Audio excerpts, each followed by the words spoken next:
Bismillahirrahmanirrahim. Assalamualaikum warahmatullahi wabarakatuh. Bertemu lagi kita dalam bicara sejarah mengenai komunis di Semenanjung Tanah Melayu, iaitu yang lebih menjurus kepada insurgensi 1968 hingga 1989. Okey. Kalau video sebelum ini saya pernah merungkai ataupun mendedahkan ataupun menerangkan tentang pengganas komunis paling licik, iaitu Chong Chol. Hari ini saya akan menerangkan lagi tentang seorang individu, yang mana individu ini ialah orang kanan kepada Chong Chol, ataupun nama dia Tiun Chian Tai. Individu ini asalnya pengganas komunis. Okey. Pengganas komunis, kalau tuan-tuan ataupun puan-puan, saudara-saudari mengkaji tentang pasukan F, dia agak unik sikit pasukan F sebenarnya, kerana anggotanya terdiri daripada bekas anggota komunis, bekas pengganas komunis, ataupun dalam bahasa Inggerisnya dipanggil CT lah, komunis teroris, ataupun dalam bahasa Melajunya singkatannya biasanya anggota F ni memanggil mereka ni sebagai PGK, pengganas komunis. Okey, uniknya pasukan ini ialah menggunakan anggota komunis sebagai anggota F dan menyusup masuk ke kem-kem komunis. Dan seterusnya anggota ini yang membantu pasukan F untuk menewaskan rakan-rakan mereka ketika mereka dalam komunis dulu. Atau dengan kata lainnya, mereka ini bertindak sebagai pembelut kepada PKM. Okey. Ini saya akan menceritakan tentang seorang pengganas komunis, iaitu seorang orang kanan kepada Chong Chol. Pengganas yang saya maksudkan iaitu Siti Chiseng. Nama Cinanya ialah Chiseng. Siti itu adalah komunis teroris lah. Chiseng. Tapi dalam pasukan F, dia dikenali sebagai Ahmad. Okey. Nama Melayu, Ahmad. Sebenarnya dia adalah orang Cina. Pada minggu lepas, saya mendapat satu WhatsApp daripada pegawai pasukan F yang saya kenali ketika saya buat kajian dulu, menyatakan PTK Ahmad ni, PTK ni maksudnya ialah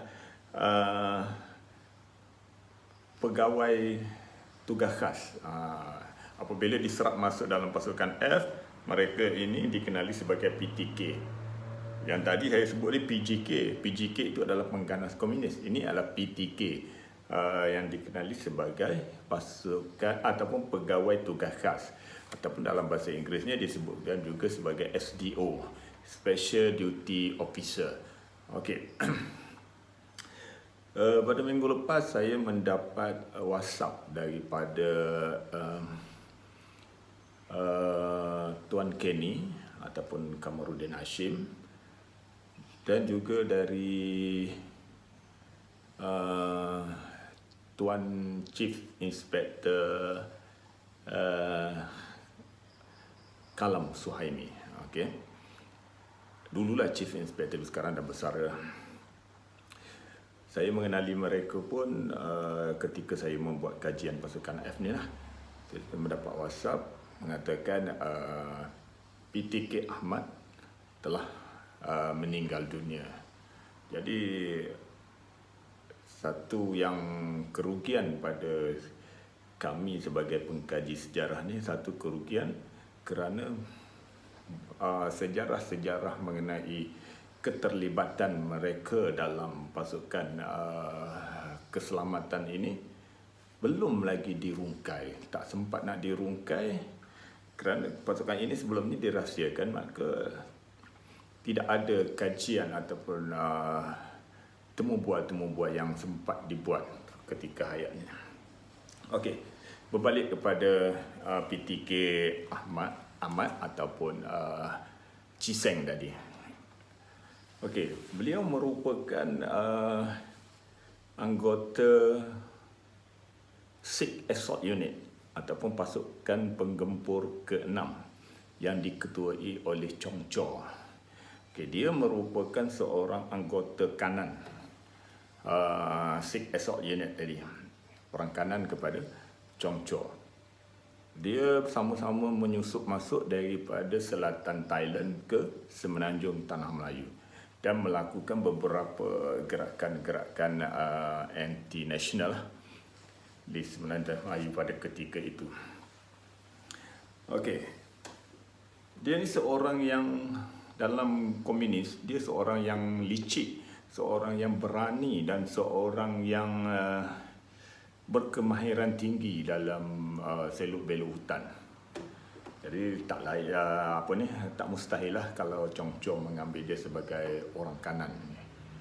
Okey.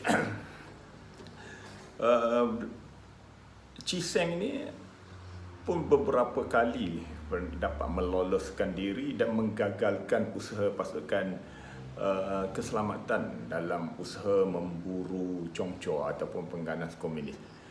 Dia ni licik dan dia ni hebat dalam menggagalkan usaha-usaha tersebut dan beberapa kali terlepas daripada tangkapan yang dibuat oleh pasukan keselamatan.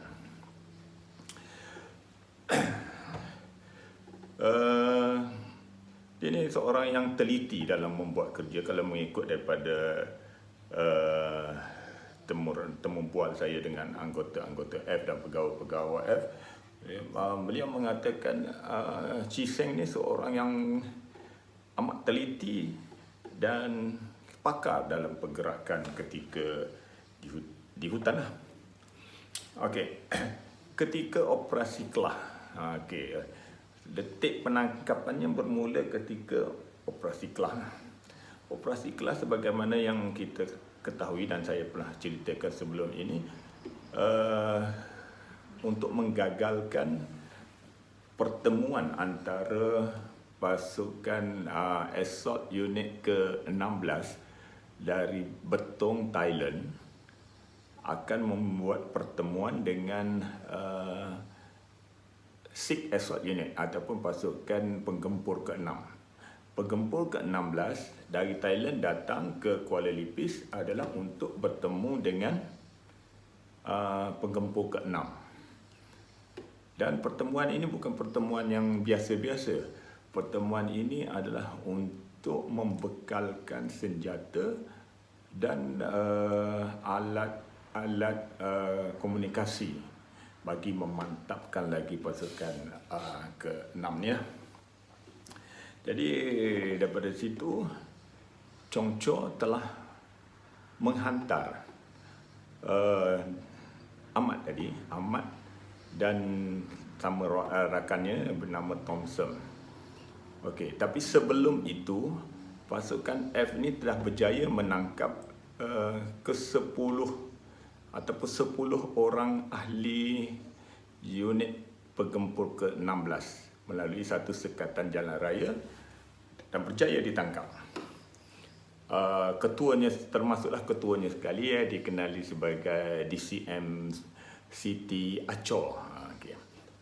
Dia berjaya ditangkap. Maka satu helah telah dilakukan oleh pasukan F yang mengatakan pasukan ataupun bukan helah, dia Chong Chaw dah tertunggu-tunggu ke mana 10 orang pasukan ke-16, pasukan penggempur ke-16 ni janji nak jumpa dia sampai sekarang tak tiba-tiba. Okey, menyebabkan dia Chong Chaw hairan kenapa tak jumpa? Lantas dia menghantar orang kanannya, Ahmad dengan Thompson tadi, untuk pergi mencari Acor. Okey, dalam pada itu pasukan F ni telah melakukan satu penyamaran dengan seorang anggota komunis yang telah ditiunkan kepalanya, dah dibersihkan kepalanya, menyamar sebagai seorang pemandu teksi dengan membawa kedua-dua orang kanan Chong Chor tadi. Okey. Dan pemandu teksi yang diberi nama Tan tadi membawa Ahmad dan Thompson melalui jalan raya, dan di mana satu jalan itu telah dirancang untuk dibuat sekatan jalan raya. Jadi Tan tersebut melalui jalan tersebut dalam perkampungan Melayu, ada satu sekatan jalan raya, dan meminta kedua-dua anggota komunis tadi supaya bertenang apabila melintasi kawasan sekatan jalan raya tadi. Dalam sekatan jalan raya tersebut, pasukan F yang memakai pakaian seragam polis telah menahan teksi tersebut, dan dalam masa yang sama beberapa anggota F berpakaian lengkap berwarna hijau keluar daripada semak dan menyerbu teksi tersebut dan menangkap Ahmad dan Thompson. Maka berlakulah satu pergelutan menyebabkan Thompson berjaya mencapai sepucuk pistol lalu melepaskan tembakan. Tapi tembakan tersebut tersasar dan kedua-duanya dapat ditangkap. Okey. Di sinilah detiknya bermulanya tertangkapnya Siti Ahmad ataupun Ciseng tadi. Bila ditangkap, mereka telah dihantar ke unit cawangan khas untuk dineutralkan dia punya pemikiran, dibasuh, di dalam bahasa kasarnya dibasuh mental dan hatinya, dibersihkan, dicuci. Kalau kata Tuan Kenny, dia kata cuci otak. Okey, bersihkan ideologinya, menyebabkan kedua-dua ni sanggup memberi kerjasama. Bermula detik inilah kedua-dua orang tersebut, iaitu Ahmad dan Thompson, telah diserapkan dalam pasukan F dengan dikenali sebagai PTK. PTK Ahmad dan PTK Thompson. Okey. PTK ni adalah pegawai tugas khas lah, seperti mana yang saya sebut pada awal tadi. Okey. Apabila tertangkapnya, jadi pasukan F ni menggunakan sepenuhnya kemahiran dan kepakaran yang dimiliki oleh kedua-dua tadilah. Dengan itu, maka tertangkapnya dua orang kanan tadi, bermulalah satu rancangan untuk menangkap Chong Chor sendiri. Dan di sinilah PTK Ahmad, sekarang kita sebut PTK lah sebab dalam masa itu dia bukan pengganah komunis lagi. PTK Ahmad memainkan peranan dengan menghantar satu surat yang mengatakan beliau sudah berjumpa dengan Acor. Okey, sebabnya Chong Chor telah menghantarnya untuk bertemu dengan Acor, tetapi kedua-duanya ditangkap dan menulis satu surat kepada Chong Chor mengatakan dia telah berjumpa dengan Acor dan ingin bertemu dengan Chong Chor sendiri. Tapi disebabkan Chong Chor pun seorang yang licik, dia tak pergi. Dia menghantar dua lagi orang kanan dia, orang kuat dia, iaitu Roger dan Benson. Okay, dua-dua ni hantar untuk melalui jalan sungai, untuk merentasi sungai Jelai menuju ke tempat yang telah ditulis dalam surat tadilah. Maka Thompson dan Ahmad dan beberapa pasukan F menunggu di seberang sungai sini. Sebaik saja Roger dan Benson sampai, maka satu tangkapan serbuan terus dibuat dengan mudah dan kedua-duanya berjaya ditangkap. Dalam masa yang sama, rupanya ada seorang lagi, dia datang bertiga. Seorang nak tak nak terpaksa cari juga seorang ni supaya maklumat ini tidak sampai kepada Chong Chor bahawasanya mereka ni telah ditangkap. Jadi pada keesokannya operasi memburu ini dan berjaya bertemu dan akhirnya ditembak matilah. Berlaku satu sikit pertempuran paling bom, tapi diselamatkan oleh anggota ditembak mati oleh anggota F lah. Maka dalam operasi kelas ni 4 orang kanan Chong Chor telah ditangkap. Yang pertama sekalinya ialah Ahmad dengan Thompson, yang kedua ialah Roger dan Benson. Okey. Bermula daripada situ maka berlakulah satu ataupun perancangan untuk menangkap Chong Chor dengan bantuan PTK Ahmad tadilah. Akibat daripada kehilangan PTK Ahmad ni menyebabkan Chong Chor hilang tumpuan, hilang arah, tertekan. Pernah satu ketika mengikut Tuan Kenny ataupun Kamaruddin Hashim, pegawai pasukan F, dia menceritakan dalam perbualan Tuan Kenny dengan isteri kepada Chong Chor, dan Chong Chor menganggap Ahmad ini sebagai anak sendiri. Begitu akrabnya, begitu pentingnya Ahmad ini. Apabila Ahmad tiada, Chong Chor seolah-olah tertekan dan kumpulannya telah ditekan oleh pasukan F, menyebabkan mereka Chong Chor dan pasukannya, pasukan penggempur ke-6 ni lari meninggalkan Pahang dan menuju sehinggalah ke Semenyih Selangor. Okey.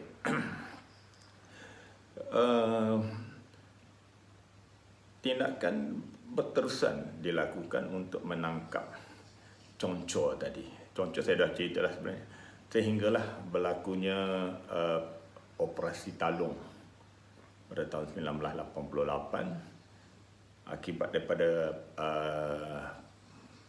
risikan ataupun pemberitahuan daripada PTK Ahmad ini, menyebabkan terbongkarnya di mana letaknya lokasi Chong Chor, dan akhirnya dia membawa kepada penangkapan Chong Chor lah pada 2 April 1988 di Pasar Raya Terkemuka pada ketika itu, di Kuala Lumpur, Globe Search Store. Okey, ditangkap di situ dan saya pernah ceritakan sebelum ni, jadi tak perlu saya ulang lagi. Maka di sini saya nak menceritakan tentang pentingnya peranan yang dimainkan oleh seorang anggota komunis pada awalnya sehingga melumpuhkan beberapa pergerakan gerakan-gerakan komunis yang besar, dan sehingga tertangkapnya segerombolan ataupun sejumlah bilangan anggota komunis yang besar, dalam jumlah yang besar tertangkap dengan peranan yang dimainkan oleh PTK Ahmad tadi. Walaupun pada awalnya dia seorang anggota komunis pencenayah, pengganas kepada negara kita, dan dia telah seolah-olah dia telah menebus dosanya dengan membantu pasukan PDRM, khususnya pasukan F, dan banyak jasanya sehingga ke hari inilah. Kalau ikut pasukan F ni, dia akan mengenang jasa-jasa dia orang ni, PTK ni. Ramai PTK lain, dan kalau ada kesempatan saya akan menceritakan lagi tentang PTK lain lah. Dalam masa yang sama saya sedang saya sudah mendapatkan kebenaran daripada pegawai polis untuk menemu ramah PTK yang sudah besar, dan saya sedang berurusan dengan Tuan Kenny untuk berjumpa lah dengan PTK yang masih hidup, kerana saya merasakan bukan saya nak korek perjuangan dalam ketika mereka dalam komunis. Cuma saya nak highlightkan peranan yang dimainkan oleh bekas-bekas anggota komunis dalam melumpuhkan pengganas komunis di semenanjung tanah Melayu lah. Jadi saya rasa untuk PTK Ahmad ni itulah, ataupun tajuk hari ini kita boleh katakan lebih sesuai berlangsung kawal PTK Ahmad. Okay, sebab dia baru meninggal dalam 2 minggu lepas. Okay. Maklumat-maklumat yang saya ceritakan ini adalah bukan rekaan saya, tapi saya dah dapatkan maklumat daripada pegawai dan anggota F itu sendiri. Jadi saya cuma sampaikan balik, bukan untuk menunjukkan saya ni mahir dari segi sejarah ini. Tidak, sebenarnya niat saya adalah untuk ingatkan balik apa yang telah saya buat kajian. Kalau saya diam gitu, maknanya perkembangan berkarat, orang kata berkarat. Jadi saya tak boleh nak menyumbang sesuatu. Jadi saya cuba bercerita agar dapat manfaat kepada kita semua lah. Dan insyaAllah perancangan tu memang ada untuk menulis beberapa artikel lagi berkaitan dengan tajuk ini. Okey, saya rasa setakat ini dulu untuk kali ini, dan kita jumpa lagi dalam tajuk-tajuk yang akan datang. Assalamualaikum warahmatullahi wabarakatuh.